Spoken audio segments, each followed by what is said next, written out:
What's up, y'all? It's your girl Brie. Welcome back to my channel. Thanks for tuning in. It's story time. For this video, I'm gonna tell you guys my first full-term pregnancy, labor, and delivery story. So let's get into this video.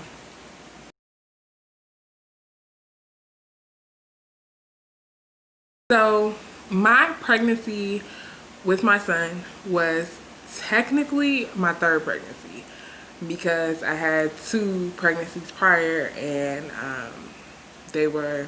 I terminated the pregnancies. However, my son was my first full-term pregnancy. So I found out I was pregnant very early. I think I found out I was pregnant with my son maybe, well, I didn't know it was a boy, but I found out I was pregnant maybe about 6, maybe 7 weeks pregnant. And so I can't lie and say that when I found out I was pregnant, I wasn't super excited because I was a little frustrated with myself because I had just met my husband, who was then at the time my boyfriend, and I just felt like we didn't really know each other that well to really be going this far. But after a while, I kind of just came to terms with it, and he really wanted a child because in his previous relationship, him and his ex had tried for a baby maybe for like 2 years, and she could never get pregnant. So I just thought maybe it was just meant. And then I wasn't just frustrated with that, but I was also frustrated because I felt like I was in a really low place, and I just didn't know how I would be, or if I would be a good mother. So I really just was questioning everything at that point. But I found a way to press through it, and I was ready to see what the journey had to offer me. So with my son, I pretty much had a smooth pregnancy. I didn't have any morning sickness or anything like that. However, I did have my skin darkened a lot, around my neck area and my arms and stuff. And so when we went in for my pregnancy with my son, I did not have a gender reveal. So we went in wanting to know what it was. And so I was hoping for a girl and got a boy. And the funny thing is that for some reason, when I get pregnant, my husband always gets what he wants. So I was saying I wanted a girl, he was saying he wanted a boy, and it was a boy. This pregnancy, I was saying that I low-key wanted a boy, and he was like, I want a girl, and that's what he got. So I don't understand how that part works, but either way, I was happy after I got over it. I carried really well. For most of my pregnancy, I didn't really look pregnant. I just looked fat, so it kind of would frustrate me when I would ride the bus, stuff like that. Because people wouldn't give me a seat, they probably just felt like I was fat. But I really needed to sit down because I was pregnant. So even though I didn't look pregnant, I definitely felt pregnant. All of my appointments and everything went well up until my appointment before my due date. But all of the appointments went well. So yeah, it was a pretty normal pregnancy. I noticed the difference.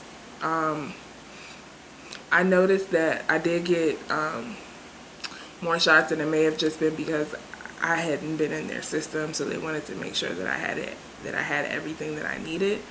So yeah.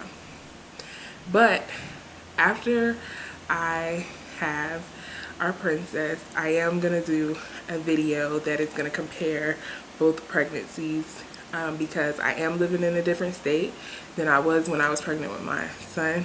So when I was pregnant with my son, I lived in DC, and now I live in Illinois. So I am going to compare the two pregnancies and the two processes so that you know that, so that I can see the difference, and I would love to share that with you as well.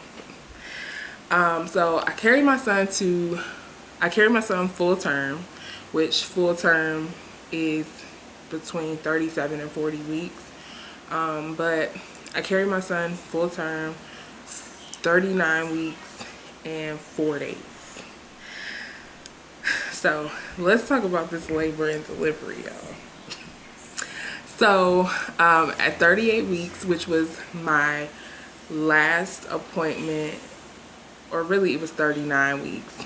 At 39 weeks, my last appointment before my due date, I went in and everything seemed to be fine, but then my OB asked me, said that my stomach was measuring small, and she was like, that's kind of weird. And I was like, well, could it mean that something's wrong with the baby? And she was like, no, it could just mean you might have a little stress, or maybe some fluid is leaking, but we're gonna send you to do a non-stress test just to make sure everything is okay. So I went and I did the non-stress test, and oddly enough,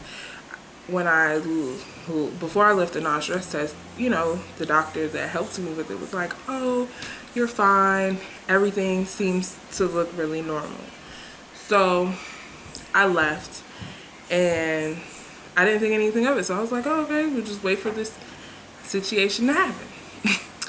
So but after the non-stress test, she did call me back and tell me she wanted to schedule me for an emergency ultrasound. So my appointment was that Monday. I went in for the emergency ultrasound on a Thursday, which was August the 20th. And so I went in that Thursday for the emergency ultrasound, and everything seemed to be going really well until the technician kind of stopped talking, and then she walked out of the room. She came back, she said, oh, the doctor's gonna talk to you in a few minutes. So we went out there, we sat, and you know, she asked me, she said, they called us in the office and she asked me, she said, have you peed longer than normal? And I was like, I mean, I really don't know. When I go to the bathroom, I just go. I don't really pay attention to how long I'm going. And so she said, because it seems as though the fluid in your placenta is low. And so we're gonna have to induce your labor. So literally, me and my husband are like, for real? So we're thinking, oh my gosh, we're about to have a baby today. So I was taken to labor and delivery, and mind you, I was not dilated at all. So I don't know if it was that he wanted to take some more time in there. I don't know what was going on, but I was not dilated at all. And so they gave me the induction medicine, and it started to work. But the induction medicine, they were saying, was gonna take like 12 hours. So I had called my mom. My mom was in Delaware. She was at the beach house with my aunt. They came back, and they're like, well, 12 hours? I could have came tomorrow. Well, I think while I had the induction medicine, the labor induction medicine in, I think I may have only felt like one contraction. Other than that, I didn't really feel anything.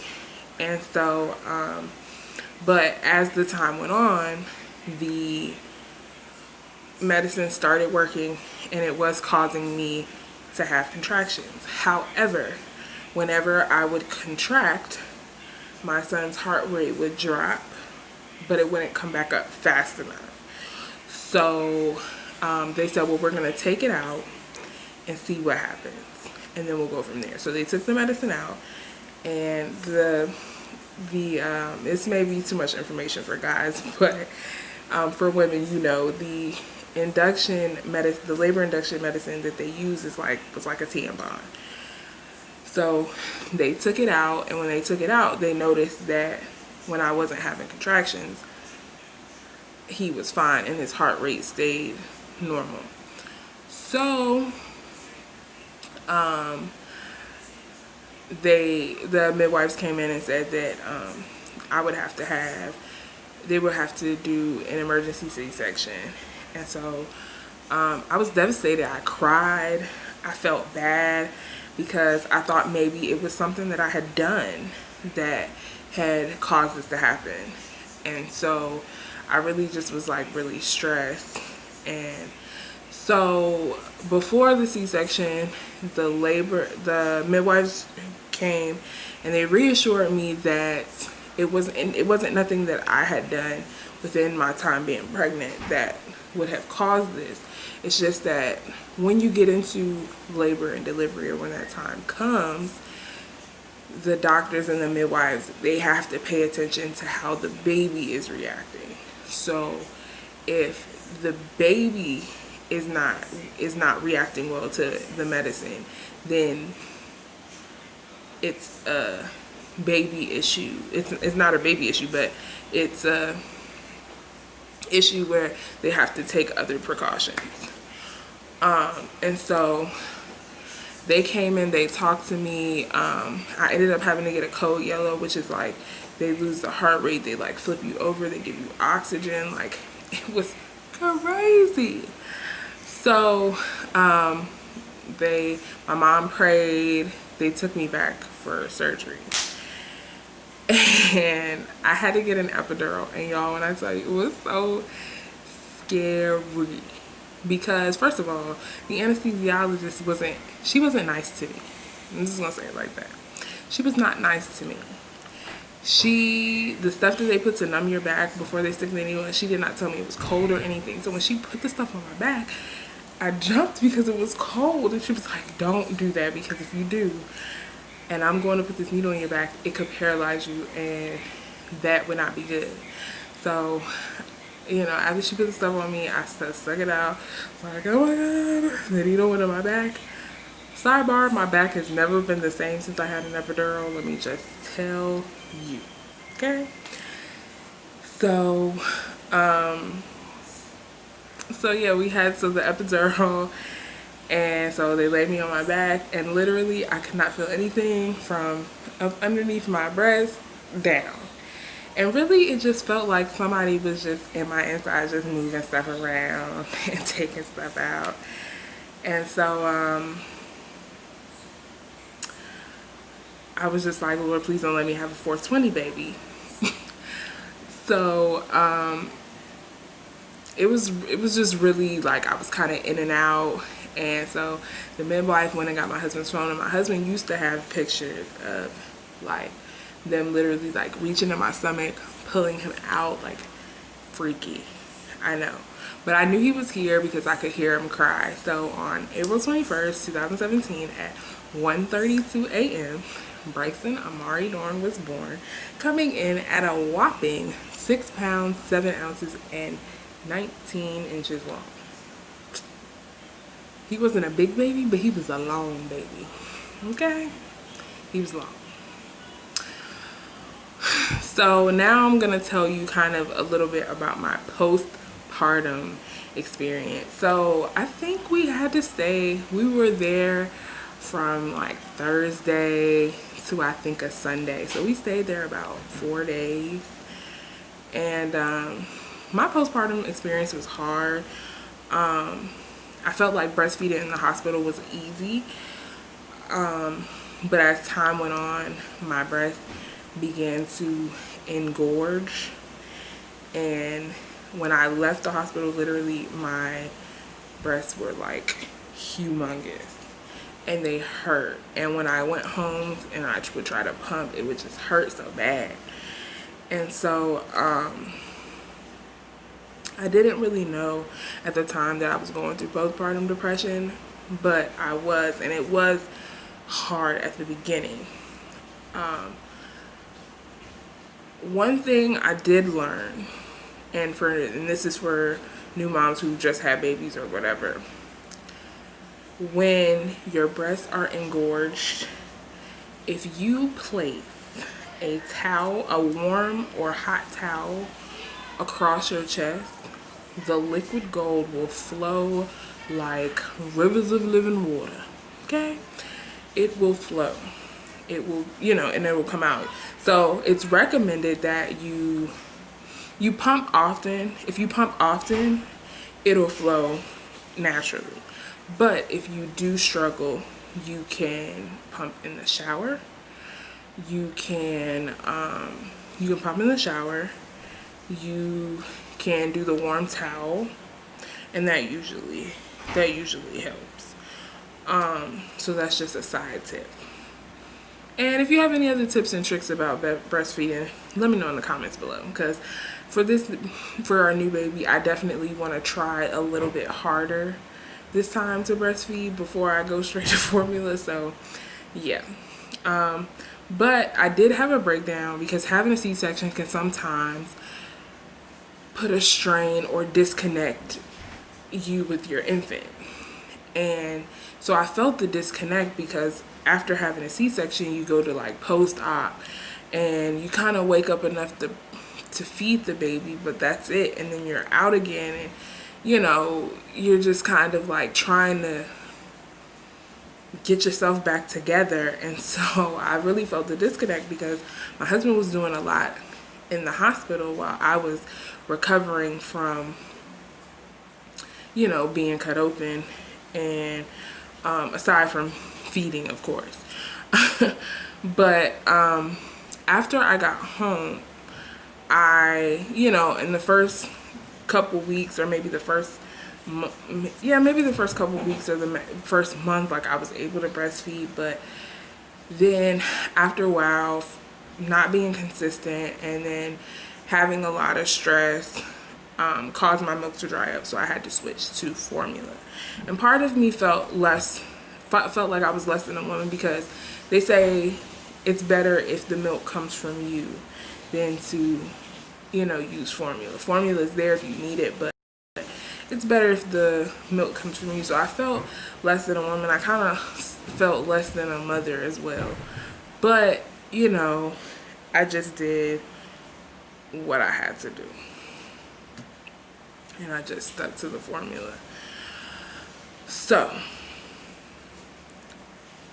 I didn't realize that I had postpartum depression until maybe,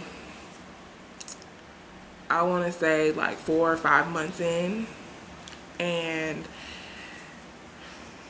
I just didn't feel that connection. And so I felt like I had to work harder than some mothers to build that connection with my son. And so over the last 2.5 years, I've just made it a point to really be intentional about building a relationship with my son, because that is very important. Very, very important. So in closing, I hope you enjoyed this story time, but I want to say that I am really looking forward to this journey as a new mom again. And I can't wait to see what lies ahead.